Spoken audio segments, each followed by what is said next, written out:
Welcome back. Rajendra గారు, మరి చూసుకుంటే సెక్టర్ మీద ప్రాబబ్లీ అంటే ఇన్ఫ్రా ఎలా కనిపిస్తుంది, ఎలా ఉండిపోతుంది ఏమంటారు దాని గురించి? ఇన్ఫ్రా సెక్టర్ కనుక చూస్తే మనం ప్రాబ్లీ ఒక షార్ట్ టర్మ్ బాటమ్ అనేది ఫార్మ్ అయినట్టు అనిపిస్తుంది. లాస్ట్ 3 months గా చూస్తే మనకి కొన్ని స్టాక్స్ ఎస్పెషల్లీ హెచ్డిఎల్, ఎన్సీసీ లాంటి స్టాక్స్ మనం ఆల్మోస్ట్ డబుల్ అవుట్ అని చూసాం. సో హెచ్డిఎల్ కనుక చార్ట్ ప్యాటర్న్ చూస్తే మనకు ఒక మేజర్ బ్రేక్అవుట్ రావడం చూసాం 113 అబౌవ్. సో కరెంట్లీ 140లో ట్రేడ్ అవుతున్నప్పటికీ ప్రాబ్లీ ఇక్కడ నుంచి కూడా 170 to 180 దాకా వెళ్లే ఛాన్స్ ఉంది. సో ఈ స్టాక్ ని investors I think 2 price points లో మేబీ ఇక్కడ 50% అండ్ 120కి వస్తే కనుక 50% బై చేస్తే నెక్స్ట్ 3 to 6 months లో 170, 180 దాకా వెళ్లే అవకాశం ఉంది. అదేవిధంగా ఎన్సీసీ కూడా మనం లాస్ట్ 7 months లో 35 రూపీస్ నుంచి 100 రూపీస్ అంటే ఆల్మోస్ట్ 3 times పెరగటం చేసాం.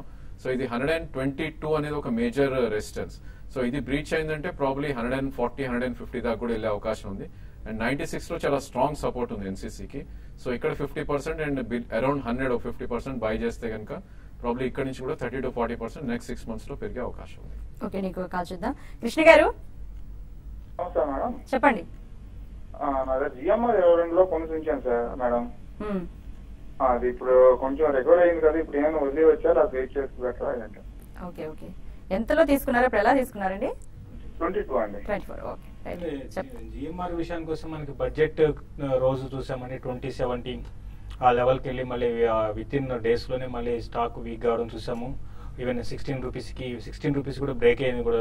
అయితే మళ్ళీ లాస్ట్ ఫ్యూ డేస్ గా కొంత ఈ స్టాక్ లో అప్ ట్రెండ్ ఉంది. బట్ ఇవి ఎగ్జాక్ట్ గా 100% మనకి ఈ లెవెల్ దాటితే పెరుగుతుందని చెప్పలేము. ఎందుకంటే 22 రూపీస్ దాటి గతంలో చాలాసార్లు పైకి వెళ్ళి మళ్ళీ ఇమీడియట్ కిందకి రావడం చూస్తున్నాం. కాబట్టి ప్రస్తుతానికి అయితే మీరు హోల్డ్ చేయండి. ఇన్ని రోజులు వెయిట్ చేశారు కాబట్టి కొన్ని రోజులు ఫ్యూ మంత్స్ మీరు హోల్డ్ చేయగలిగితే స్టాక్ లో కొంచెం అప్ ట్రెండ్ ఉంటుంది. బట్ కంపెనీకి ఉన్న డెట్ కన్సర్న్స్ ఇంకా ఉన్నాయండి. కాబట్టి దాని దృష్టిలో పెట్టుకుంటే మాత్రం మార్కెట్స్ స్ట్రాంగ్ ఉన్నా కూడా ఇది వీక్ గా ఉండొచ్చు. బట్ లాస్ట్ కొన్ని రోజులుగా చూస్తే ఇన్ఫ్రా స్టాక్స్ ఇప్పుడే అనుకున్నాం, ఇన్ఫ్రా స్టాక్స్ లో ఒక బాటమ్ అవుట్ అయ్యే ప్రాసెస్ కనపడుతుంది. ప్లస్ తర్వాత నెక్స్ట్ ఫ్యూ మంత్స్ లో మళ్ళీ ఇంట్రెస్ట్ రేట్స్ కట్ అయ్యే అవకాశం ఉంది. ఇవన్నీ కూడా పాజిటివ్ అంశాలు. మీరు ఫ్యూ మంత్స్ ఆగండి, మనకి మాన్సూన్ తర్వాత కొంచెం ఇంట్రెస్ట్ రేట్స్ తగ్గే అవకాశం ఉంది. దాని దృష్టిలో పెట్టుకుంటే నెక్స్ట్ 3-4 నెలల్లో మళ్ళీ స్టాక్ పెరగడానికి అవకాశం ఉంది. ప్రస్తుతానికి హోల్డ్ చేసుకోండి, బట్ 100% పెరుగుతుందని చెప్పలేమండి. ఓకే, హైదరాబాద్ నుంచి మాధవి గారు చెప్పండి, వింటున్నారండి? మేడం, అది ఆర్బిట్ కార్పొరేషన్ గురించి తెలుసుకున్నాను. అది బై చేయొచ్చా, ఉన్నాయా నమ్మేసుకోవాలా? ఓకే, ఎందుకండి మీకు డౌట్ వచ్చింది ఉన్నవన్నీ నమ్మేసుకోవాలని? అంటే అసలు చాలా లోలో ఉంది, అన్ని స్టాక్స్ పెరిగాయి, అది పెరగలేదు కదా, అంటే మంచిదా కాదా అని. ఓకే, ఐ థింక్ డెఫినెట్లీ మీ డౌట్ కరెక్ట్ అండి. Shouldn't hold these kind of stocks. ఇది మార్కెట్ నిఫ్టీ కనుక మనం చూస్తే ఆల్మోస్ట్ 1000 points పెరిగినప్పటికీ 30 రూపీస్ నుంచి దాని లో ఏదైతే ఉందో 10 రూపీస్ దాకా రావడం చూసాం. ఇప్పుడే కొద్ది ర్యాలీ వస్తుంది. సో ఇలాంటి స్టాక్స్ ర్యాలీలో డెఫినెట్లీ ఎగ్జిట్ అవ్వాలండి. ఇది మీకు 200-day మూవింగ్ యావరేజ్ చూస్తే కనుక 16 రూపీస్ ఆ లెవెల్లో ఉంది. ప్రాబ్లీ దానిలోంచి ఎగ్జిట్ అయిపోయి మీరు హౌసింగ్ ఫైనాన్స్ స్పేస్ కానీ మిడ్ క్యాప్ ఐటీ కానీ 2 stocks మీరు బై చేయండి. ఓకే, బాలాజీ గారు చెప్పండి. సార్, నేను యాక్సిస్ బ్యాంక్ వచ్చేసి 633 తీసుకున్నాను. నెక్స్ట్ ఎల్ఐసి హౌసింగ్ ఫైనాన్స్ వచ్చేసి 480 రూపాయలు తీసుకున్నాను. Next state bank of India 300 రూపాయలు తీసుకున్నాను. అంటే లాంగ్ టర్మ్ ఇన్వెస్ట్మెంట్ గా హోల్డ్ చేయొచ్చా, లేదంటే వేరే ఏం తీసుకోమంటారా? ఓకే, వీటన్నిటి గురించి కావాలి కదా మీకు, 3 గురించి? అవునండి. మీరు తీసుకున్నవన్నీ కూడా front line stocks, 2 index stocks, ఒక నాన్ ఇండెక్స్ స్టాక్ అండి. బట్ అన్ని కూడా ఎక్సలెంట్ ఫండమెంటల్స్ ఉన్న కంపెనీస్. అయితే లాస్ట్ కొన్ని రోజులుగా ఏమైందంటే బ్యాంకింగ్ స్టాక్స్ లో ఓవర్ బాట్ లో ఉన్నాయి, ఒక కారణం అని చెప్పొచ్చు. తర్వాత ఎఫ్ఐస్ ఇన్వెస్ట్మెంట్ అనేది ఒక లాస్ట్ 1 year గా బ్యాంకింగ్ స్టాక్స్ లోనే హెవీగా రావడం చూసాము. దానివల్ల వాళ్ళు ఒక ప్రాఫిట్ బుకింగ్ జరిగింది. దీంతో పాటు ఎన్పిఎస్ పెరగొచ్చు అనే ఉద్దేశంతో మరి ముఖ్యంగా పిఎస్యు స్టాక్స్ ని బాగా కరెక్ట్ అయిందండి. ఏదైనా కూడా మీరు హోల్డ్ చేసుకోండి. బట్ బ్యాంకింగ్ స్టాక్స్ నేను అనుకోవడం మాన్సూన్ తర్వాత అంటే జూన్ జూలైలో మళ్ళీ బ్యాంకింగ్ స్టాక్స్ లో ఒక మేజర్ ర్యాలీ అనేది ఉండొచ్చు. అప్పుడు మీరు యాక్టివ్ గా పార్టిసిపేట్ అవుతాయి. అప్పటి వరకు మాత్రం మనకి ఎస్బీఐ విషయానికి వస్తే 285 అనేది హ్యూజ్ రెసిస్టెన్స్ ఫేస్ చేయొచ్చు. అది కానీ క్రాస్ అయితే 305 దాకా రావచ్చు అండి. 305 and 320 నెక్స్ట్ 2 months లో రేంజ్ ఆ విధంగా ఉండొచ్చు. తర్వాత యాక్సిస్ బ్యాంక్ విషయానికి వస్తే ఈ కరెంట్ లెవెల్స్ నుంచి 620 వరకు దాకా పెరగొచ్చు అండి మార్కెట్స్ బాగుంటాయి. లేదంటే మాత్రం డౌన్ సైడ్ చూసుకుంటే 520 దగ్గర బాటమ్ అవుట్ కావచ్చు. ఇది కూడా హోల్డ్ చేసుకోండి. ఎల్ఐసి హౌసింగ్ ఫైనాన్స్ అయితే మీరు లెవెల్స్ ఇవన్నీ చూడకుండా మీరు లాంగ్ టర్మ్ డెఫినెట్ గా హోల్డ్ చేసుకోండి. నెక్స్ట్ 6 months లో ఇక్కడ నుంచి మినిమం 20-25% పెరిగే అవకాశం ఉందండి. రైట్ అండి. మహారాష్ట్ర నుంచి పూర్ణ గారు. నేను శేషు గారిని అడగాలనుకుంటున్నానండి. నేను పిఎఫ్సి బై చేయాలనుకుంటున్నాను, కజారా సిరామిక్స్, అవి 2 చేయాలనుకుంటున్నా. ఈ రెండిట్లో ఏది బెస్ట్ స్టాక్ 1 year వరకు హోల్డ్ చేయగలను, ప్లస్ ఏ రేట్ లో బై చేయవచ్చు? ఒకవేళ వీటిలో ఏదో ఒకటి కనుక కొనమంటే శేషు గారు ఏ రేట్ లో బై చేయాలి చెప్పమనండి. ఓకే అండి, చెప్తారు. మీరు Kajaria ceramics, power finance corporation రెండు డిఫరెంట్ అంటే సెక్టర్ పరంగా కంపేర్ చేయలేమండి. ఏదైనా కూడా ఉన్న వాటిలో మాత్రం రెండు కూడా ఒక చెప్పాలంటే మాత్రం కొంచెం పవర్ ఫైనాన్స్ కార్పొరేషన్ అనేది కూడా స్టడీగానే ఉంది. బట్ మీరు అనుకున్నంత రిటర్న్స్ అయితే పెద్దగా వచ్చే అవకాశం అయితే పవర్ ఫైనాన్స్ కార్పొరేషన్ లో లేవండి. ఓవరాల్ సెక్టర్ పరంగా చెప్పి చూస్తే మనకి పవర్ సెక్టర్ చాలా వీక్ గా ఉంది. ఇది పవర్ ఫైనాన్స్ కార్పొరేషన్ వాళ్ళకి లోన్స్ ఇస్తుందండి. కాకపోతే ఏంటంటే ఎన్పిఎస్ కూడా దీనికి కూడా బాగా పెరిగిపోయే అవకాశం ఉంటుంది. స్టడీగా ఉంటుంది, పెద్దగా అప్ సైడ్ అయితే ఉండకపోవచ్చు. మీరు ఏ లెవెల్లో బై చేయాలి అన్నారు, 282 దగ్గర సపోర్ట్ ఉందండి. అది కానీ బ్రేక్ అయిందంటే అరౌండ్ 260 కూడా రావచ్చు కరెక్షన్స్ లో. 260 అనేది బెస్ట్ బయింగ్ పాయింట్ అని చెప్పొచ్చు. రానున్న రోజుల్లో ఇది ఫ్లాట్ గా ఉండే అవకాశం ఉంది. ఇక కజారియా సిరామిక్స్ విషయానికి వస్తే ఇది కంటిన్యూగా అప్ ట్రెండ్ అనేది కొనసాగుతుందండి.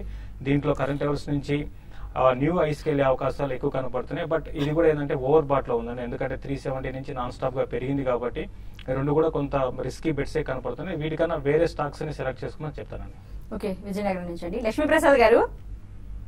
Good afternoon madam. Good afternoon, చెప్పండి. ఎల్ఆర్ ఫార్మాలో రైన్ అండ్ డిసీజ్ అండి. ఇది తీసుకున్నాను, ఎల్ఆర్ ఫార్మా 90 రూపీస్ లో తీసుకున్నానండి.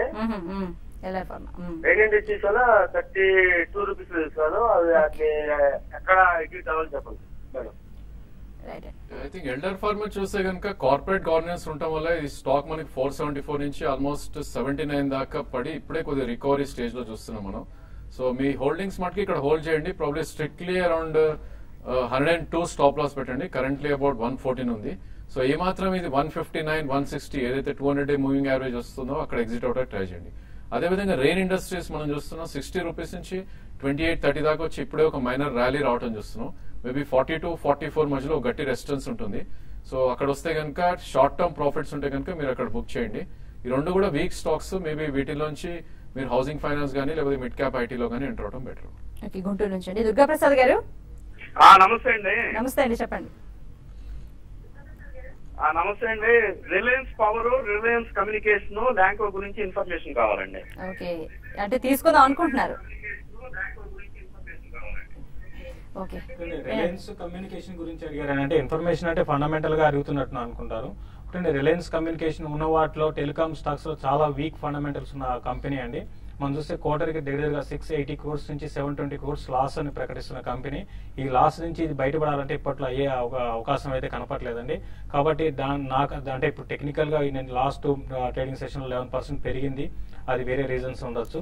బట్ ఓవరాల్ ట్రెండ్ పరంగా చెప్పాలంటే పెద్ద హై స్కేల్ ఇక్కడ నుంచి పెరిగే అవకాశం అయితే రిలయన్స్ ఆర్కామ్ లో కనపట్లేదు.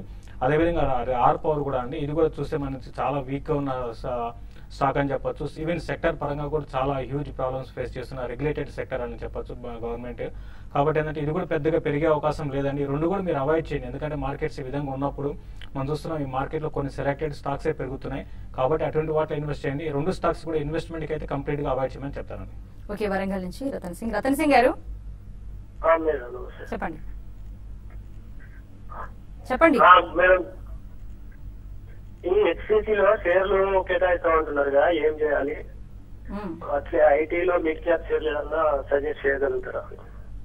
ఓకే అండి.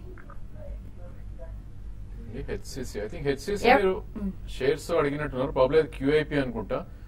మేబీ క్యూఐపీలో మన ఇండివిజువల్ ఇన్వెస్టర్స్ కి ఏముండదండి, ప్రాబ్లీ ఇన్స్టిట్యూషన్స్ వాటికే ఉంటుంది. ఐ థింక్ మీరు హోల్డ్ చేస్తే కనుక హోల్డ్ చేయండి. ప్రాబ్లీ ఇది ఒక మైనర్ బాటమ్ ఏదైతే 27-28 ఉందో అక్కడ నుంచి ర్యాలీ రావడం చూస్తున్నాం. మేబీ 40-42 దాకా కూడా వెళ్ళే అవకాశం ఉంది 3 to 6 months లో. అదేవిధంగా మిడ్ క్యాప్ ఐటీ స్టాక్స్ లో 2 స్టాక్స్ అడిగారు. ప్రాబ్లీ హెక్సావేర్ ఒకటి చాలా బాగుంటుందండి. చార్ట్స్ పరంగా ఇది 400 to 450 వెళ్ళే అవకాశం ఉంది నెక్స్ట్ 1 year లో. మేబీ 2 ప్రైస్ పాయింట్స్ తీసుకుని అరౌండ్ 330 కరెంట్ మార్కెట్ ప్రైస్ లో అండ్ 10% కరెక్ట్ అయితే ఇంకో 50% తీసుకోండి.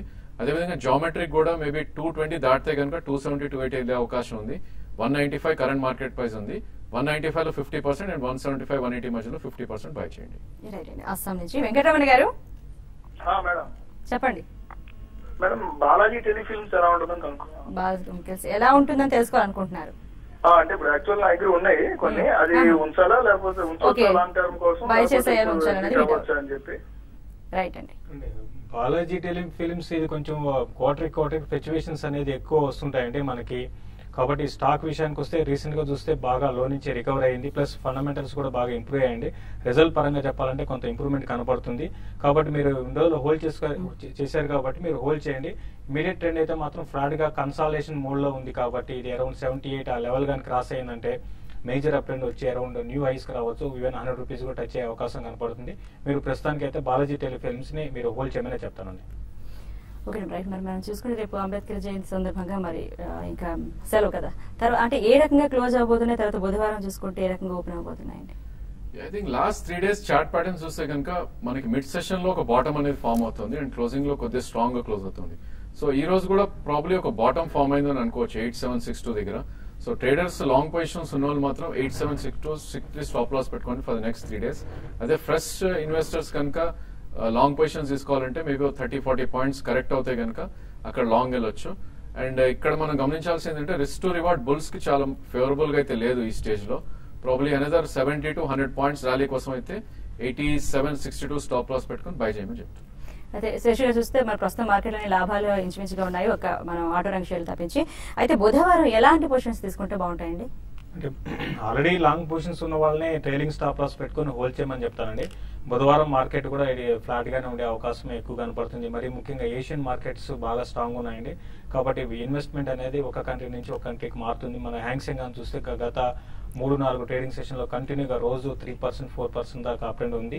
అయితే మన మార్కెట్స్ మాత్రం ఈ లెవెల్లో కొంచెం కన్సాలిడేషన్ అయ్యే అవకాశం ఎక్కువ ఉంది. రిజల్ట్స్ వచ్చేంత వరకు మాత్రం అంటే 17th మేజర్ గా మనకి మనం చెప్పొచ్చు. ఎందుకంటే రిలయన్స్ ఇండస్ట్రీస్ రిజల్ట్స్ అనౌన్స్ చేస్తుంది. ఆ రోజు కానీ కొంచెం రిజల్ట్ ఏమాత్రం కొంచెం ఎంకరేజింగ్ గా లేకపోతే మార్కెట్ లో మళ్ళీ ప్రాఫిట్ బుకింగ్ అనేది ఉంటుంది. స్లోగా రిజల్ట్ వచ్చే కొద్ది మార్కెట్ లో ప్రాఫిట్ బుకింగ్ ఉంటుంది ఆ సెక్టర్ లో. కాబట్టి ట్రేడర్స్ మాత్రం pure stock specific and sector specific ఎక్కువ యాక్షన్ ఉండే అవకాశం ఎక్కువ ఉందండి. ఓకే రాజేంద్ర గారు, శేషు గారు, thank you very much for your suggestion అండి. ఇది వాటి స్టాక్ మార్కెట్ విన్నర్ కదా శేషు గారు. రాజేంద్ర గారు ఎలాంటి సూచనలు సలహాలు ఇచ్చారు? మరో ప్రోగ్రాంతో మళ్ళీ కలుద్దాం.